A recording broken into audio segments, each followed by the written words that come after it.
Well, the whole thing here is the problem it's a problem as far as the government is concerned, is that the Senate voting system at the moment means you can get a handful of votes, swap lots and lots of preferences in the Senate, and voila, you get a Jackie Lambie or a Ricky Muir. You know, like no one ever predicted it. No one knows where the hell they came from, whatever. Or you get, well, not so much a Bob Day because he was a family first, a sort of established party, I guess, or a David Leyonhjelm of the Liberal Democrats. So this is what the government's concerned with, and they're not very happy with that. Now, the former Abbott government wanted to do something about it, but lay doggo for a long while. And this morning, because, you know, one reason for that is because if you're going to tell the people in the crossbench senators who you need their support to get their legislation through that you don't like the way they got elected, you're going to change it, what might they do, Stephen? I don't think they'd be very happy. They wouldn't be very happy, which is why the Abbott government didn't do anything about it. Let's have a listen to Mr. Brough. Let's have a listen to Brough when he's asked about it on ABC this morning. Why hasn't the government moved on it? Is it scared of upsetting the crossbenchers? Well, to be fair, I really don't know why the previous, Abbott government didn't. I now have responsibility, so I fully intend to, first of all, investigate and take consultations to the crossbenchers as well as to my colleagues. Does he live in some parallel universe, this guy? Farmer, exactly what right, was he doing? Where was he? So suddenly he's arced it up, and all the crossbenchers are now gunning, almost all, are now gunning for him. David Leyonhjelm says it's war. You know, it's just incredible. This is the first big stuff, well, big, it's a small stuff up of the new government. But have we got Bob Day on the line? We do. Well, Bob Day, Family First Senator, South Australia. Bob, what did Mal Brough think?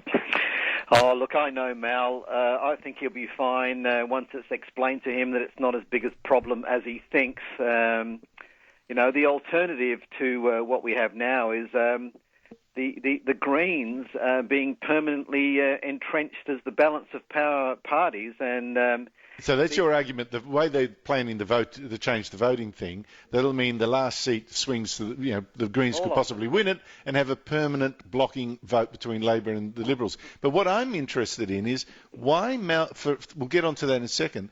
Why Mal Brough said this morning, I don't know why this silly Abbott government didn't go ahead and push hard on this. Now he knows, doesn't he?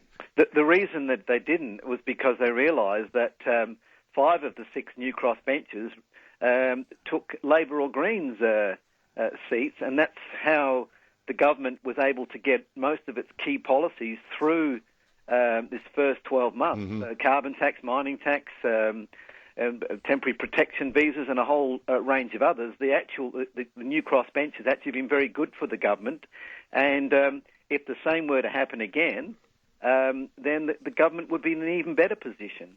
Now, what if Mal Brough says, no, I don't buy that argument, I'm pushing ahead with this? What is going to be the consequence in terms of how some of the crossbenchers are going to vote, like you? Well, once it's explained to him, like I say, I know Mal, once it's explained to him, he'll realise that there's no way that they would want 12 Green senators permanently there, regardless of whether it's a coalition government or a... But, Bob, it doesn't sound from what he said there in that interview that that's how he feels at all, even if it is explained to him. Well, I don't know where he got it from, but he obviously hasn't studied it like we have. I mean, this is second nature to us. This is our bread and butter, crossbenchers. We work we know the numbers really well, and in fact, we say the crossbenchers and the minor micro parties are actually underrepresented. The government only gets 75% of the vote, but they get 85% of the seats. So is this the argument about this bloke, the preference whisperer, and the stuff that he's been doing? Is this what... No, not at all. No, there's a bit of mythology goes on there. Look, there is a whole group of minor and micro parties who all get together and say just one simple principle, that if we all preference each other before the major parties, then one of us will get elected, given that you only need 14% for a Senate seat, and between us we get 25%.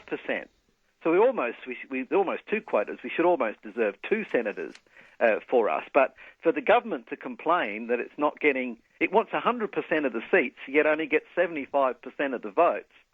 But it's interesting, you're quite persuasive on this, Bob, But what I find strange is that Malbrough goes and gives a series of interviews, like he's going to reinvent something that silly Aoba government couldn't fix, only Which he was part of. only in your view, to have no understanding of it, and to have various crossbenchers already declaring war. What does it say about the style of the new government? Has it got a little bit ahead of itself? No, I wouldn't say it's the style of the new government. I like the old Russian proverb that goes "Первый блин, come on." You know, the first pancake is always lumpy.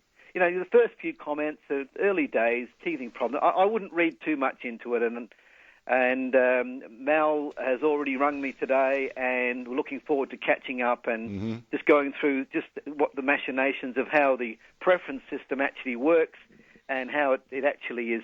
It does favour the government, and it's not in the government's best interest to try to get rid of the minor and micro parties. I'm actually saying it's a good thing. I'm calling it... Oh, look, honestly, you're no good to me. You're no good to me, Bob. You represent a Christian group, and you're being far too Christian.